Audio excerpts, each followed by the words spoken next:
Joining us now with Reaction, the great one. Mike Wazowski. I want to ask you one question. I want to lay out one fact here. Besides Elon Musk saying shutting down dissenting voices, which they did, is by its very definition election interference.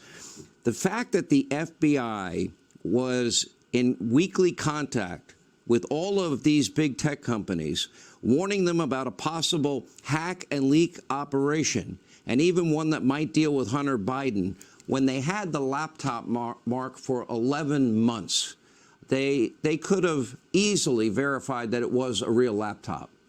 Tells me that they were putting their thumbs on the scale again, like they did in 2016 in the 2020 presidential election. Tell me your thoughts. Well, the FBI is corrupt. And it's not just from the top down, as Joe Biden likes to say, the bottom up and the middle out, whatever that means. But there's simply no question about that, which is why we need to get a speaker over there on the Republican side and get to the bottom of this. But I want to talk about a couple other things related to this, and that's this. It's a very convenient foil for the Republican establishment and their Washington media and other media to keep blaming MAGA and Donald Trump for their losses. You know, Donald Trump hasn't been around forever. The Republican establishment has. McConnell, I think, has been in the Senate 36 or 38 years. He pulled the same stunt in 2010 when we won 63 House seats, but they didn't get enough seats in the Senate. Do you know who he blamed? Did he look in the mirror? He blamed the Tea Party. That's who he blamed. In 2006, when George Bush and our friend Karl Rove lost the Congress, which had been given to them, which they inherited, a Republican Congress, they didn't blame George Bush and Karl Rove. No, no, no. The problem with the Republican Party is it's not a conservative party. It's not a Reagan party. It's not a Trump party. It is a Washington-centric party. It is a bureaucratic party. What have the Republicans done so far? You know, with the filibuster rule, the minority in the Senate has a lot of power. We know that because when the Democrats are in the minority, they're able to gum up the works. What is it that McConnell wants to do? He wants to meet them on the 40-yard line. What do you mean meet them on the 40 line? I want to meet them at the hot dog stand and have them buy me a hot dog. I don't want to meet. And whose 40-yard line? So what have the Republicans in the Senate done so far? Have they laid out an agenda? You know, McConnell keeps going to the microphone. He keeps talking about anybody who talks about suspending the Constitution can't run for president. Obviously, he's talking about Trump. Well, the Democrats are constantly suspending the Constitution and ripping it and attacking it, and their judges are. McConnell, when's the last time you talked about separation of powers, limited government, equal protection, due process, probable cause for warrants? Our Constitution's already being suspended. The firewalls in the Constitution are already being breached by the Democrats. Why do you want to meet them on the 40-yard line? What are you going to do to give us our Constitution back? What are you going to do to protect separation of powers? What are you going to do to stop Biden's executive orders? What are you going to do to force Biden to execute our laws, like our immigration laws? You come to the microphone and you burp out words with those guys standing behind you like you're at a funeral procession. That doesn't fix a damn thing. You're always looking for foils. It reminds me of Biden.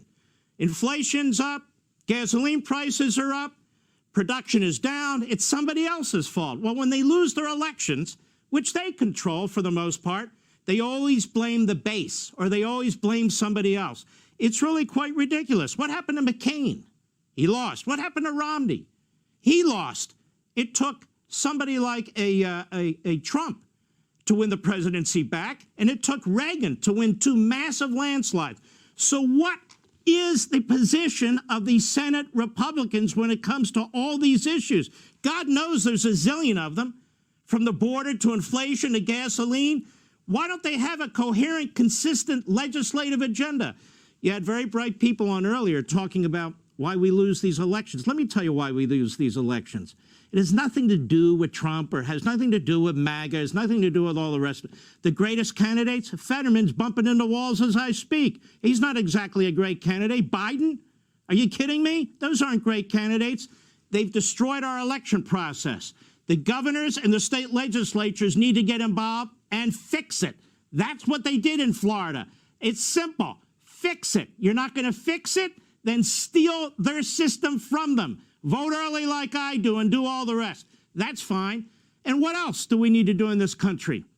The reason people don't vote is they don't have a reason to vote. What was the Republican position on inflation? What were they going to do? I still don't know. What were they going to do to secure the border? Well, they're in the Senate now. What are they proposing? You know what they're proposing, Sean? Illegal immigration, amnesty and citizenship for illegal immigrants. The border's wide open. Illegal immigrants are coming in, and the Republican solution is citizenship. And they're not going to stop with DACA. Schumer's already told us all legal aliens should be citizens.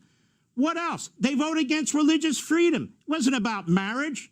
They voted against religious freedom. They wouldn't adopt Mike Lee's amendment. Why? Why are they working with the Democrats on the most massive spending bill in modern American history? It may not happen. What is their agenda? Why do they want people to vote for them? Why don't they embrace conservative principles? Why don't they think about Reagan and the successes of Trump? Why? Because they're not conservative, and they don't believe in it. And as long as this goes on, we're going to lose elections. And finally, how did the Democrats beat us in redistricting in most of the country? Eric Holder's running around the country so proud of himself. You know why? The failure of the RNC, the failure of that little committee they put together with our friend Karl Rove. We are being outgunned by their lawyers who are going into these states and doing these various things. The Republican establishment, the Republican ruling class has failed us, and they have controlled the Congress for 30 and 40 years. Are we better off as a result of it? No, we're not. That's it. That's why we call him the Great One. Mike Wazowski. Don't forget Life, Liberty. Wazowski. Every Sunday night, #1 show, Sunday nights right here on Fox.